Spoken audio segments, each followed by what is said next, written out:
بیړنی خبر د تودو بحثونو ژبور ټولنیز فعال استاد جاوید مومند برمته شوی خو دا چې څنګه او چا جزئیات همدلته وګورئ او چینل هم سبسکرایب کړئ. د جاوید مومند کورنۍ رسنیو ته په خبرو کې ومنله چې جاوید مومند 48 ساعته وړاندې د کور له مخې ناڅرګند د وسلوالو پورته کړی او له وهلو ډبولو وروسته یې برمته کړی. تر دې د محض ډلې او طالب چارواکو د نوموړي د برمته کېدو په تړاو څه نه دي ویلي، خو اټکل کېږي چې د اسلامي امارت کشفي او استخباراتي موظفینو برمته کړی. جاوید مومند تېره اونۍ په خپله ایکس پاڼه لیکلي وو چې د استخباراتو وزیر په خپل دفتر کې احضار کړی وو او ورته یې ګواښ کړی وو که رسنیو ته ولاړ شي نو پر وړاندې به یې نه منونکي اقدامات وشي.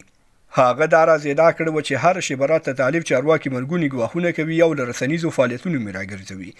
بلاخوا طالب چارواکو په دې اړه څه نه دي ویلي، خو څو ورځې وړاندې د جنرال مبین په شمول یو شمېر طالب پلوه ټولنیزو ادرسونو کې د جاوید مومند د نیولو او ربړولو کمپاین ترسره کېده. تاسې په دې اړه څه نظر لرئ؟ له ملتیا مو نړۍ مننه. شیر او سبسکرایب مو هېر نه شي. تر بیا ښې چارې.